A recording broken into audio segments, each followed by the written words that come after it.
Hallelujah. परमेश्वर का धन्यवाद देते हैं। आप सब बैठ सकते हैं परमेश्वर की उपस्थिति में। Wow, what a powerful worship, what a powerful worship time. क्या हम वर्शिप टीम को जोरदार तालियों के साथ अप्रिशिएट कर सकते हैं? परमेश्वर पूरे वर्ल्ड में लेकर जाते हैं, लेकिन एक चीज जो मैंने कॉमन पाई है वो ये है कि जहां पर वर्शिप पूरी ईमानदारी के साथ, पूरी रूह के साथ, पूरी सच्चाई के साथ होती है, वहां पर खुदावन के काम ही अलग होते हैं। खुदावन का बहुत शुक्र है मुझे एक बार फिर से आप सबों के दरमियान लाने के लिए। क्या हम आज के वचन के लिए तैयार हैं? I bring greetings to you from the Moving the Mountain Apostolic Church, Mohali, India. आज मैं आपके साथ बात करने जा रही हूं जलती हुई झाड़ी के एक्सपीरियंस के बारे में। अगर आपको यह लगता है कि जलती हुई झाड़ी का एक्सपीरियंस सिर्फ मूसा के पास था जब हम एक्सोडस की किताब को पढ़ते हैं, जी नहीं, आज मैं आपके साथ कुछ और भी शेयर करने जा रही हूं। एक्सोडस की किताब उसके 3rd चैप्टर की पहली 6 आयतों को अगर हम देखते हैं। One day Moses was tending the flock of his father-in-law, Jethro, the priest of Midian.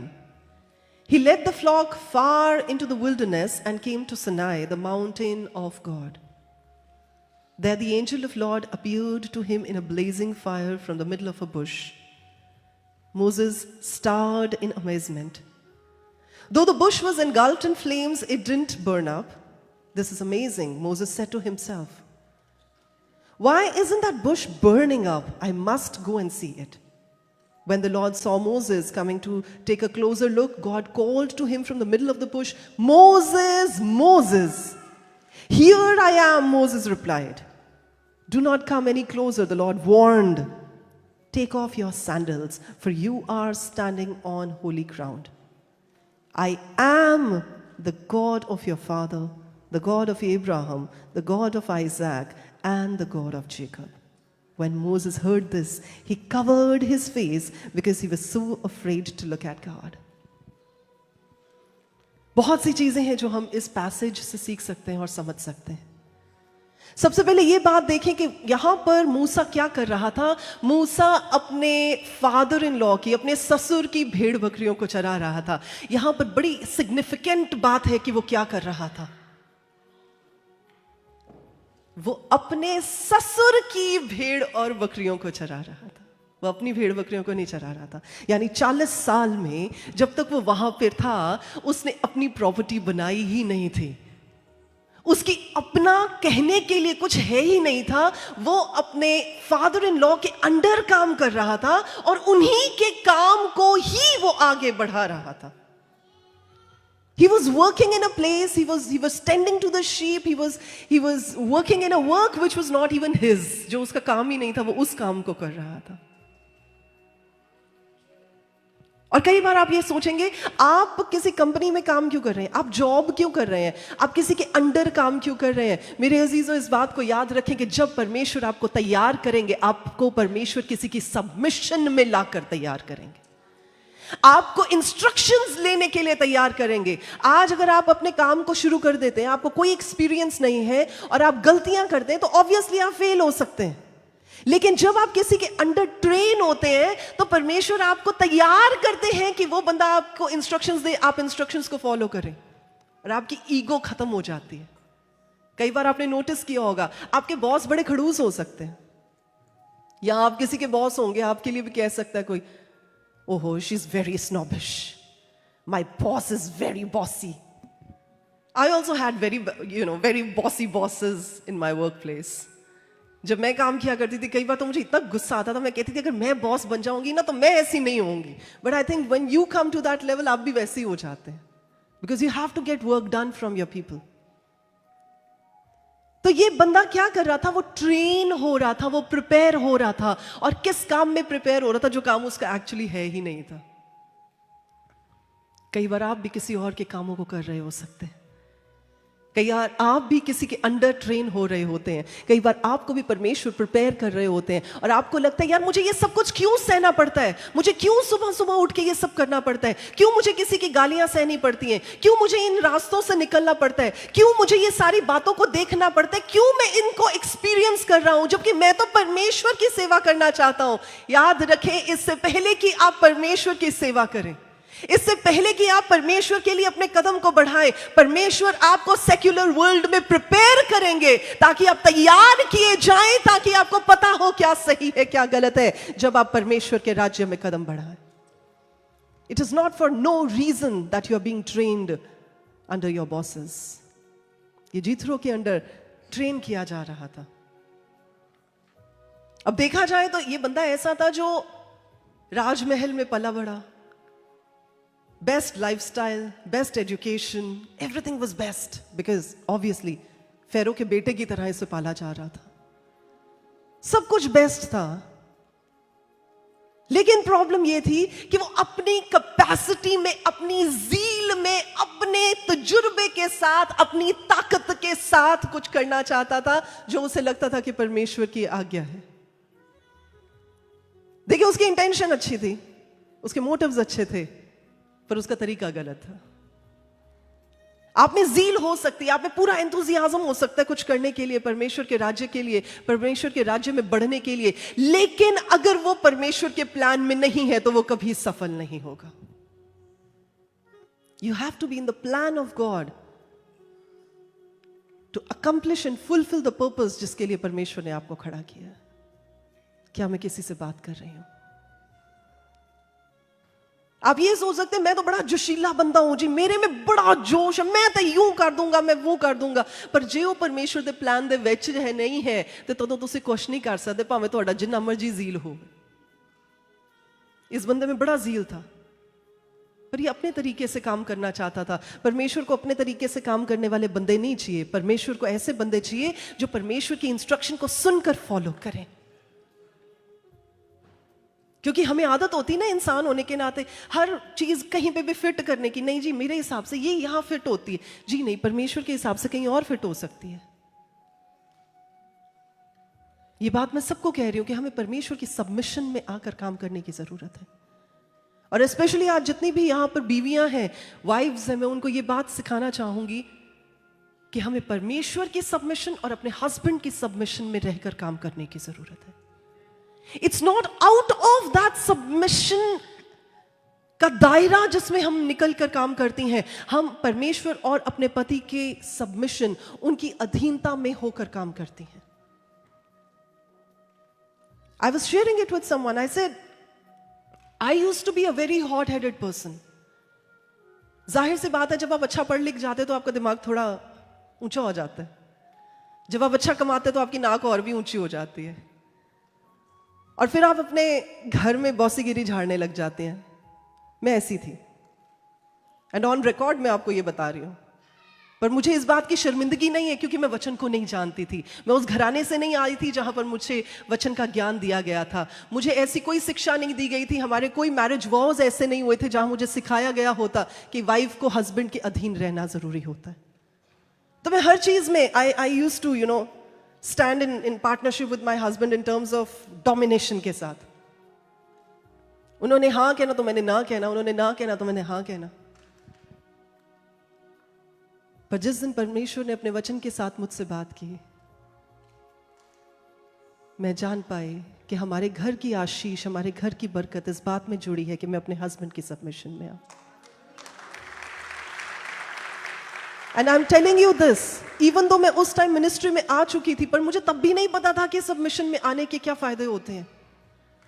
मैं सोचती थी मैं प्रभु में पहले आई हूं, मैं स्पिरिचुअली ज्यादा स्ट्रांग हूं, मुझे परमेश्वर के वचन के बारे में ज्यादा पता है। प्रणव सर तो आराम से आए, उन्हें नहीं इतना पता, वो ज्यादा ध्यान नहीं देते, वो ज्यादा प्रार्थना में नहीं बैठते, तो मैं उनसे ज्यादा स्पिरिचुअली सुपीरियर हूं। तो मुझ में ये बात का घमंड था। लेकिन जिस दिन परमेश्वर ने अपने वचन के साथ मुझसे बात की और मैंने जाना कि पत्नी का औधा पति से ऊपर नहीं हो सकता, उस दिन मैंने अपने मन को तोड़ने के लिए परमेश्वर को कहा, I said Lord you break my heart. I don't want to stand in competition with my husband. I don't want to dominate his decisions, but I want to be under his submission. और ऐसा नहीं है कि ये मेरे से ज्यादा ज्ञानवान हो गए या मेरे से ज्यादा वचन के बारे में जानने लगे. Even though I was in ministry, तब मैं CBN में होती थी, क्रिश्चियन ब्रॉडकास्टिंग नेटवर्क में. पर जब मुझे ये बातें जाहिर होने शुरू हुई, मैंने इनके डिसीजंस को ऑनर करना शुरू किया, इनसे बातें पूछना शुरू किया. पहले मैं बताया करती थी, फिर मैंने पूछना शुरू किया. मेरे घर में ऐसे डिसीजन लिए जाते थे, मैं कहती थी मैं ये काम कर रही हूं. प्रणव सर ने भी कभी मुझे नहीं रोका, ठीक है कर रहे हो, यू कन्विंस्ड, मैं कहती थी हाँ जी ठीक है कर लो. लेकिन जब परमेश्वर के वचन ने मुझसे बात की, तो उसके बाद मैं इनके साथ बैठती थी और मैंने पूछना शुरू किया कि ये चीज है मेरे मन में आ रही, क्या हमें करनी चाहिए. और ये बंदा इतना हैरान, कहता मेरी बीवी को हो क्या गया है, जो बंदी इतनी डिसीजंस खुद लेने के लिए इक्विप्ड है, तैयार है और हर बात में अपनी मनहुदरी करती थी, अचानक इसमें ये चेंजेस कहां से आने शुरू हुए. और मैंने नोटिस किया कि जैसे जैसे मैं अपने हस्बैंड की अधीनता में आ रही हूँ, वैसे वैसे हमारी रिलेशनशिप में एक प्यार, एक मोहब्बत, एक रिस्पेक्ट, एक ऑनर अटैच होना शुरू हुआ.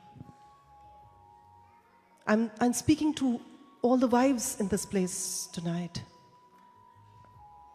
और हालांकि मैं मिनिस्ट्री करती थी, हालांकि मैं टीवी पर थी, हालांकि मिलियंस ऑफ लोग मुझे देखा करते थे, उस वचन को सुना करते थे, पर मुझे कभी तसल्ली नहीं होती थी. लेकिन जिस दिन से मैंने अपने आप को अपने हस्बैंड के अधीन करना शुरू किया, वचन को मानकर काम करना शुरू किया, उस दिन से मैंने देखा कि परमेश्वर ने मिनिस्ट्री की हदों को खोलना शुरू कर दिया. I started seeing people started inviting me to their congregations कि आप आए.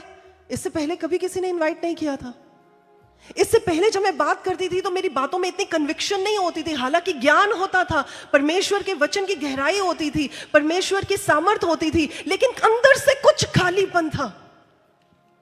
लेकिन जब मैंने देखा कि जब मैं सबमिशन में आई और परमेश्वर के साथ, परमेश्वर के वचन में होकर अपने हस्बैंड के साथ जब मैंने इन कामों को करना शुरू किया, I could see a fulfilment of the word of God. मैं इसलिए out of my experience and out of my walk with the Lord आपको ये बात बता सकती हूं. आप ये कह सकती हैं नहीं पास्टर, नहीं तो आपको नहीं पता, मेरा कार वाला ना इतना समझदार नहीं है. नहीं होगा, कोई बात नहीं. आप ये कह सकते हैं वो इतना पढ़ा लिखा नहीं है जितनी मैं पढ़ी लिखी हूं, हो सकता है नहीं हो. आप ये कह सकती हैं कि मैं उससे ज्यादा कमाती हूं, आप ये कह सकते हैं कि मैं घर चलाती हूं, आप कह सकते हैं कि मैं बच्चों की परवरिश करती हूं. मैं सब बातों में आपके साथ सहमत हूं, पर वचन में लिखा है कि जैसे मसीह का सिर खुदावंद है, जैसे आदमी का सिर मसीह है, वैसे ही औरत का सिर उसका हस्बैंड है. We cannot use that in a different way. We cannot use that. हम उसे turn around नहीं कर सकते. It has to be the wife, the husband, Yeshua and the Father God. And this is the only pattern. और जो औरत अपने पति के सबमिशन में रहती है, मैं सबमिशन में रहने को ये नहीं कह रही कि आप पांव की जूती बन जाती हैं, मैं ये नहीं कह रही कि आपकी से नहीं रहती है घर में, पर मैं आपको ये कह रही हूं कि आप वो जब साइकिल कंप्लीट करती हैं ना, जब आप सबमिशन में आती हैं, आप देखेंगे कि आपका पति खुद ब खुद आपकी हर बात को सुनेगा और मानने लग जाएगा. बिकॉज वो आपको अपने जैसा, जैसे वचन में लिखा है, अपने देह जैसा, अपने शरीर जैसा प्रेम करना शुरू कर देगा. That's a natural process. You submit, he loves, you submit, and it is such a beautiful cycle. So अगर आज यहां पर कोई ऐसी वाइफ्स हैं जो जिनको अपनी बात मनाने की, अपनी बात चलाने की, अपनी बात रखने का जुनून सिर पे रहता है, तो आज याद रखें, you have to come under the submission of your husband. और जब आप आएंगे, आप देखेंगे कि आपके घर में बरकतें दरवाजा ढूंढ ढूंढ के, आपके घर के दरवाजे को, आपके घर के एड्रेस को ढूंढ ढूंढ के आपके घर में आएंगे. वचन में ऐसा लिखा है.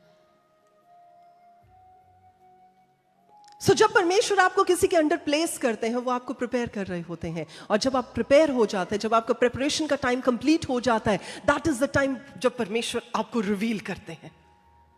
आप ये सोच सकते हैं कि हाँ जी, मुझे तो फला पादरी से भी ज्यादा वचन का ज्ञान है, हाँ मैं तो ऑलरेडी इतने सालों से परमेश्वर को जानता हूँ, हाँ मैंने तो ऑलरेडी इतनी सेमिनरीज में जो है थियोलॉजी के कोर्सेज कर रखे हैं, मेरे पास तो बड़ी चीजें हैं जिनको मैं बेटर तरीके से कर सकता हूँ, पर मुझे मौका क्यों नहीं मिलता. देखिए, मौका इसलिए नहीं मिलता क्योंकि तैयारी का समय अभी पूरा नहीं हुआ है. जिस दिन तैयारी का समय पूरा हो जाएगा, परमेश्वर आपके लिए दरवाजों को खोल देंगे, आपको दरवाजे खोलने की जरूरत नहीं पड़ेगी। And that is equally true for your secular jobs. जब आप अपने काम के लिए ओवर क्वालिफाइड हो जाएंगे ना, परमेश्वर आपके लिए नया दरवाजा खोल देंगे। आपको नई जॉब्स ढूंढने की जरूरत नहीं पड़ेगी, जॉब आपको ढूंढती हुई आएगी। तो यहां पर आपकी कैपेसिटी काम नहीं करती है। Oh my capability, no, it is not your capability जो आपको परमेश्वर के राज्य में आगे बढ़ाती है। आपकी अवेलेबिलिटी है जो परमेश्वर के राज्य में आपको आगे बढ़ाती है। You may be capable, you may be post graduate and you may be a scholar, PhD के आपने कोर्सेज कर रखे हैं, बट आप ये नहीं कह सकते it is because of my capability. अगर आप अवेलेबल हैं तो परमेश्वर आपको इस्तेमाल करेंगे। उस जलती हुई झाड़ी में अगर आप ये सोच रहे क्या खास था, खास ये नहीं था कि वो जल रही थी, क्योंकि इतना डेजर्ट, इतना विल्डनेस एरिया में लोगों को तो आदत थी कि इतनी गर्मी में, इतनी स्कॉचिंग हीट में झाड़ियां जल जाया करती थी। ये कोई अमेजिंग बात नहीं है कि झाड़ी जल रही। देखिए, जलती हुई झाड़ी बड़ी चीज नहीं है, पर बड़ी चीज ये थी कि वो जलकर भस्म नहीं हो गई। कई बार परमेश्वर आपकी अटेंशन को अपनी ओर लाने के लिए आपके सामने जलती हुई झाड़ी का मोमेंट और एक्सपीरियंस लेकर आएंगे। यहां पर ये बंदा मोसेस 40 साल से यही काम कर रहा था। 40 साल में उसने कितनी झाड़ियों को देखा होगा, 40 साल में कितनी झाड़ियां जली होंगी, 40 साल में कितनी भेड़ बकरियों को उसने ऊपर नीचे लेकर गया होगा, 40 साल में बड़े ये पैटर्न्स देखे होंगे। पर इस बार मुख्तलिफ ये बात थी कि झाड़ी जलकर एशेज में नहीं बदल गई। आपकी जिंदगी में जब परमेश्वर आपकी अटेंशन को अपनी ओर लाना चाहेंगे, तब आपको जलती हुई झाड़ी का एक्सपीरियंस देंगे। आपकी जलती हुई झाड़ी कुछ भी हो सकती है। आपके टूटे हुए रिश्ते हो सकते हैं, आपकी बैड फाइनेंशियल सिचुएशन हो सकती है, आपकी जॉब में प्रॉब्लम हो सकती है, आपकी ऐसी सिचुएशन हो सकती है जिसे आप हैंडल नहीं कर सकते, कोई सिकनेस हो सकती है जहां आप अचानक हिलाए जाते हैं, आप अचानक जो है वहां पर शेक किए जाते हैं। पर इस बात को याद रखें कि चाहे वो सिचुएशन आपको क्रश करने के लिए आई है, चाहे वो सिचुएशन आपको मारने के लिए आई है, चाहे वो सिचुएशन आपको तंग करने के लिए आई है, चाहे वो सिचुएशन आपको पीसने के लिए आई है, लेकिन याद रखें वो सिचुएशन आपको खत्म नहीं कर सकती प्रभु यीशु के नाम में, क्योंकि वो सिर्फ जलती हुई झाड़ी है, वो आपको भस्म नहीं कर सकती। वो सिर्फ एक तरीका है कि प्रभु आपके ध्यान को अपनी ओर लेकर आते हैं। क्योंकि यहां पर मूसा वाज अमेज्ड लिखा है, he thought this is amazing, ये क्या हो रहा है। वो इतना बिजी था अपने काम में कि उसको पता भी नहीं था कि ऐसा भी कुछ हो सकता है। लेकिन जब कुछ डिफरेंट हुआ, जब कुछ अलग हुआ, जब कुछ ऐसा हुआ जो नेचुरल फिनोमिना नहीं था, तब उसका ध्यान उस तरफ गया। आपके साथ भी हो सकता है।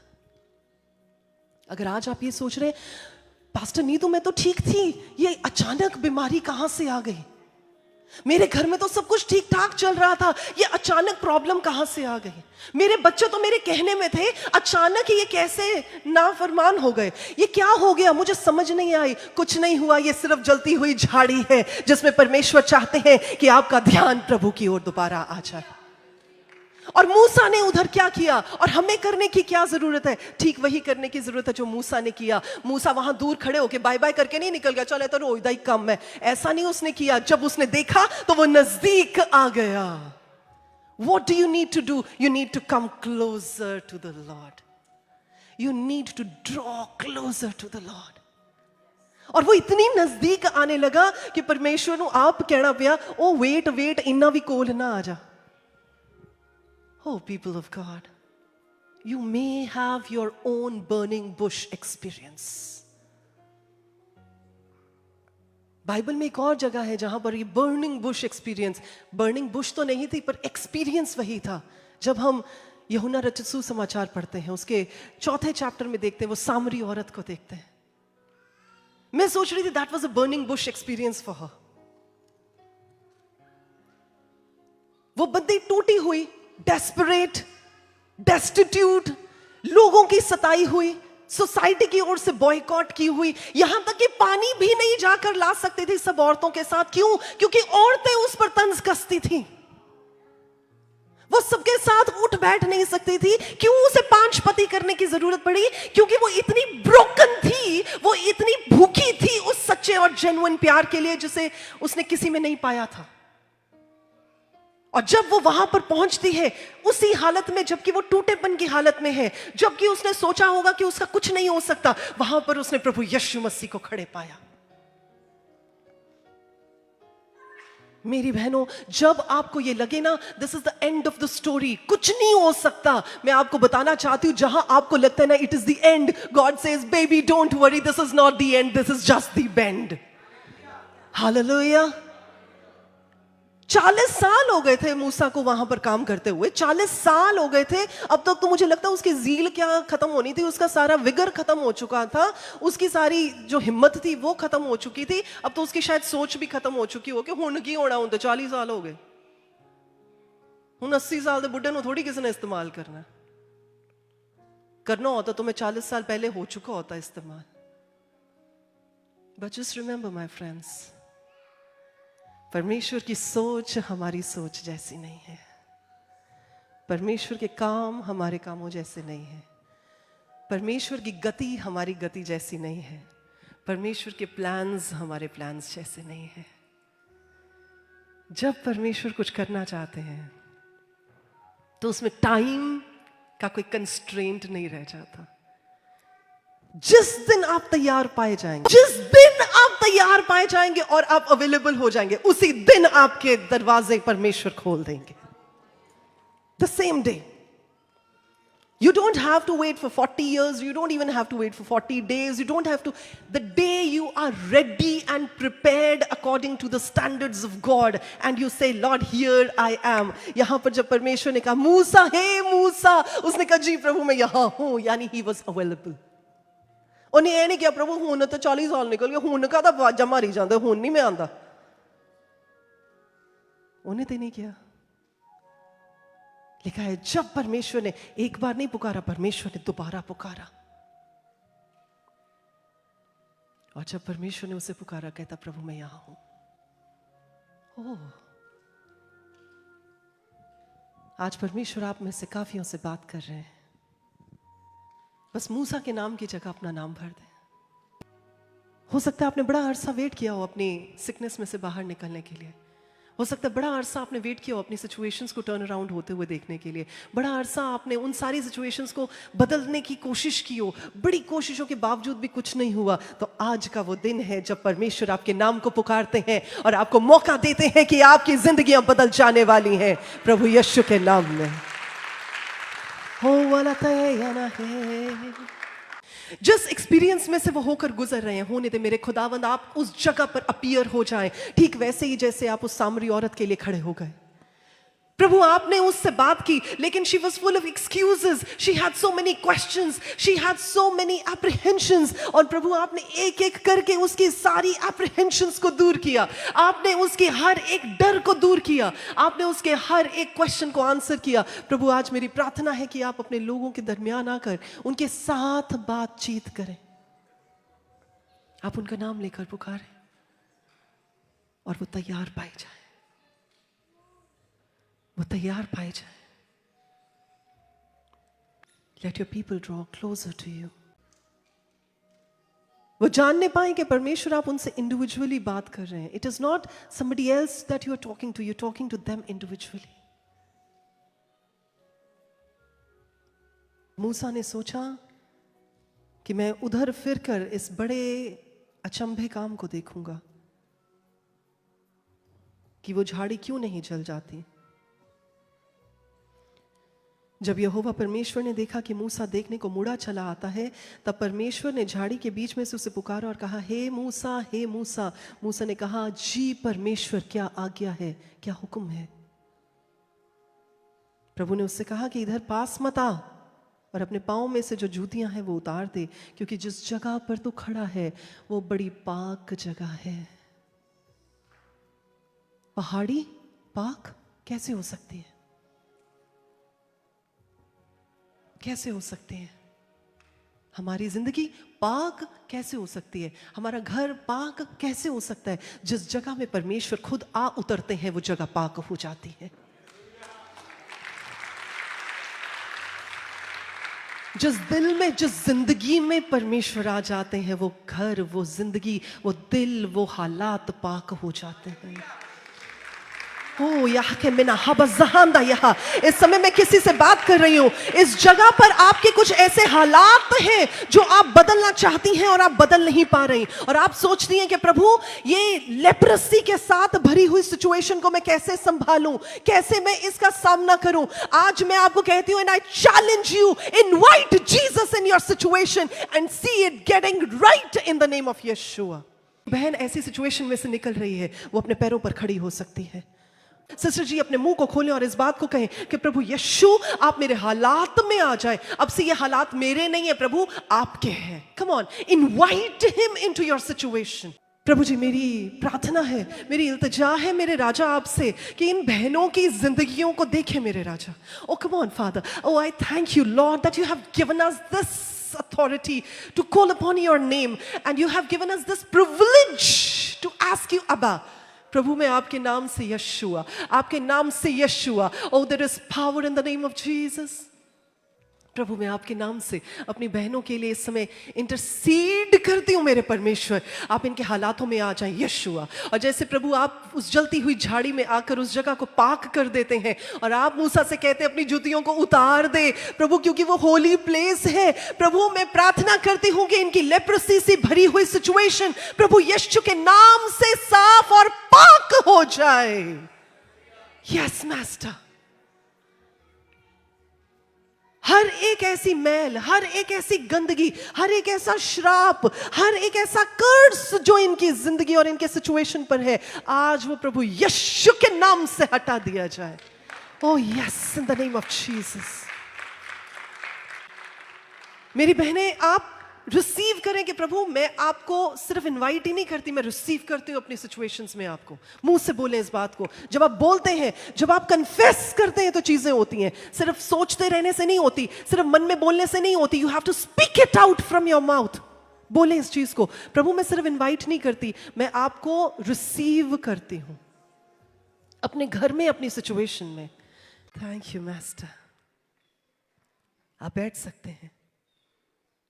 और फिर परमेश्वर उससे कहते हैं, फिर प्रभु ने उससे कहा मैं तेरे पिता का परमेश्वर, ओहो हो, मैं तेरे पिता का परमेश्वर और इब्राहिम का परमेश्वर और इजहाक का परमेश्वर और याकूब का परमेश्वर हूं। इससे पहले कि परमेश्वर अपने नाम को बताते, परमेश्वर अपने कलाम को बताते, इससे पहले कि अपनी आइडेंटिटी को बताते, परमेश्वर अपने रिलेशनशिप को बता रहे हैं। Oh come on, यानी he is not a God who is afar off, यानी वो दूर बैठा हुआ ओ वेलिया मारदा होया रब नहीं है, वो हमारे नजदीक, हमारी सिचुएशन में हमारे साथ खड़ा हुआ हमारा अब्बा फादर है। वो बोले मैं तेरे पिता का परमेश्वर, ओह there is a relationship। मैं इब्राहिम का परमेश्वर, मैं इजहाक का परमेश्वर, मैं याकूब का परमेश्वर, यानी मैं कल भी था, मैं आज तेरा परमेश्वर भी हूं और मैं आने वाली जनरेशंस में तेरा परमेश्वर रहूंगा। तभी जब आप 1 चैप्टर पढ़ते हैं रेवलेशन का, उसकी 8वीं आयत में परमेश्वर प्रभु यीशु मसीह ये कहते हैं, जो था, जो है और जो आने वाला है। That means he was in the past, he is in the present and he will be in the future। एक ही चीज जो सारी जगह पर सिमिलर रहेगी, बदली नहीं जा सकती, यकसा रहेगी, वो है परमेश्वर। Nobody can change his identity, nobody can change his attributes, nobody can change his character। जो परमेश्वर मूसा के साथ थे, वही परमेश्वर आज हमारे साथ है। और हम उस गीत को बड़े प्यार से गाते हैं, जैसे मैं मूसा के साथ साथ था वैसे ही तेरे भी साथ रहूंगा। तो हम गाते तो हैं, क्या हम मानते हैं? ना प्रभु ने मूसा को छोड़ा, ना परमेश्वर आपको छोड़ेंगे। हालेलुया।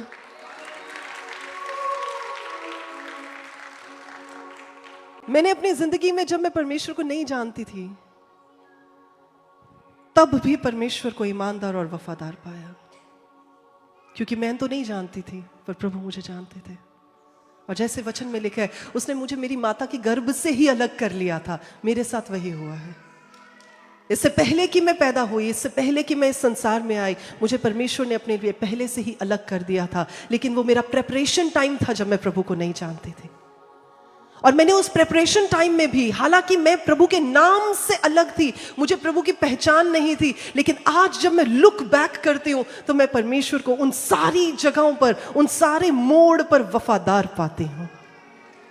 क्योंकि जहां मैं ये सोचती थी कि मैं अकेली हूं और मेरे को पता था कि मैं पूरी की पूरी आग की भट्टियों में से निकल कर आई हूं, और जब मैं उन आग की भट्टियों में नहीं झुलस गई, इसका मतलब मेरे परमेश्वर ने वहां खड़े होकर भी मुझे उन आग की भट्टियों में से बाहर निकाला। तो जिस भट्टी में से तब परमेश्वर ने निकाला जब मैं प्रभु को जानती नहीं थी, आज तो मैं उस परमेश्वर के नाम को भी जानती हूं और उस रिलेशनशिप को भी जानती हूं और उस रिलेशनशिप की पहचान में भी बढ़ती जा रही हूं। तो क्या वो आज मुझे ना बचाएगा? He is a never changing God. जैसे वो मूसा के साथ था। Oh, you may have your burning bush experiences. Really necessary. वो जरूरी होते हैं, वो जरूरी होते हैं ताकि हम परमेश्वर की और नजदीकी में आ जाएं। कल, आज और आने वाले कल में वो एक सा है। आइए अपने पैरों पे खड़े हो जाएं।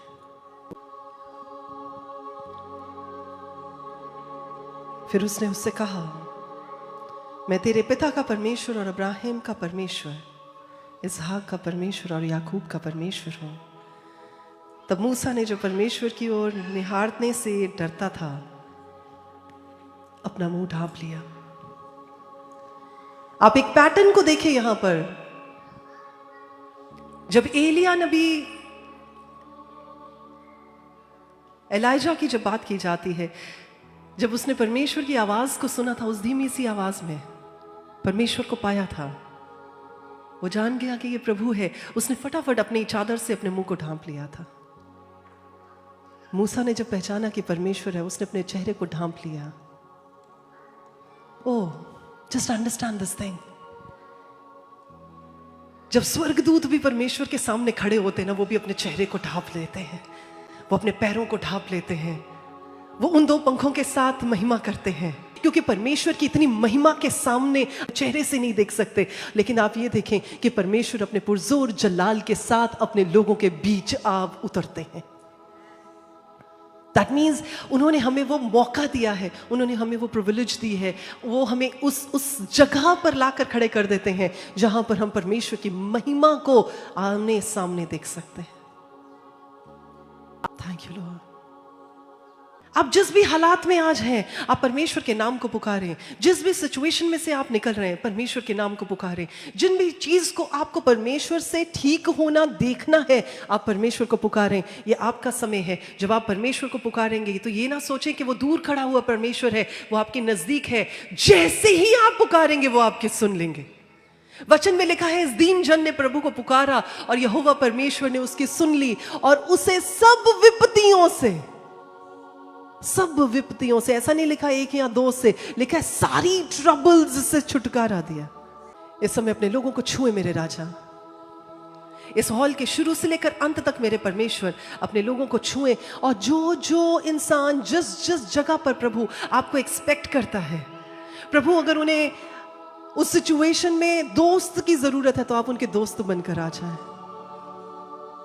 अगर उन्हें एक पिता की जरूरत है तो आप पिता बनकर आ जाएं।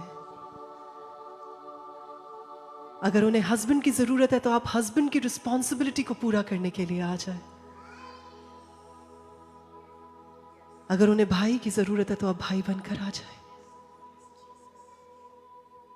आज प्रभु उनकी जो जरूरत है, उस जरूरत में आप उस जरूरत को पूरा करते हुए सामर्थी परमेश्वर बनकर आ जाए। देखिए, it is our longingness that invites God in our life. जितनी तांग आपको होगी ना परमेश्वर की, जितना आपको परमेश्वर के लिए वेट होगी ना, उतना ही आप परमेश्वर की प्रेजेंस को अट्रैक्ट कर सकते हैं। Oh yes, yes, yes, yes, Master. Yes. Fill right now in the name of Yeshua. I know you're very strong prayer warrior. There is no doubt about it. But there is something new and fresh which is going to be unlocked in your life right away. इसी घड़ी आप विश्वास करेंगी तो इसी घड़ी जब आप अपना मुंह वर्शिप के लिए खोलेंगी, आप देखेंगे कि बंधन टूटेंगे प्रभु यीशु के नाम में। Come on, receive it right now. Come on, come on, come on, come on. Receive receive it right now in the name of Jesus Christ of Nazareth. Yes, Master, fill right now in the name of Yeshua. Just that you are thinking it is the end, it is not the end, my dear sister. ये खत्म नहीं है, ये शुरुआत होने वाली यहाँ से, और ये ऐसी शुरुआत होने वाली कि दुनिया देखेगी और आप इस बात की गवाही देंगी कि मैं ये सोच बैठी थी कि जगह में मैं उस जगह पहुंच बैठी हूं जहां चीजें खत्म है, पर ये खत्म नहीं हुई हैं. आई स्पीक, कम ऑन, हाथों को उठाएं, हाथों को उठाएं, हाथों को उठाएं. I speak an unexpected breakthrough in your life in the name of Jesus Christ of Nazareth. मैं एक ऐसी महिला को देख रही हूँ, एक ऐसी औरत को देख रही हूँ जो जितनी बार अपने मुंह को खोलती है वर्शिप के लिए, इधर देखें, इधर देखें, जितनी बार आप अपने मुंह को वर्शिप के लिए खोलती हैं, आपके मन में ऐसे ख्याल आते हैं, क्या मिला तेरे को ये वर्शिप करके, क्या मिला तुझे ये इतना विश्वास करके. आपके मन में ऐसे ऐसे ख्याल आते हैं, क्योंकि वो ख्याल नहीं है, वो एरोज हैं जो शैतान आपके ऊपर फेंकता है. आप फिर अपने आप को समेटती हैं, आप फिर अपने आप को कहती नहीं, मैं तो फिर भी परमेश्वर की हमदो सना गाऊंगी, मैं तो फिर भी परमेश्वर के साथ साथ चलूंगी.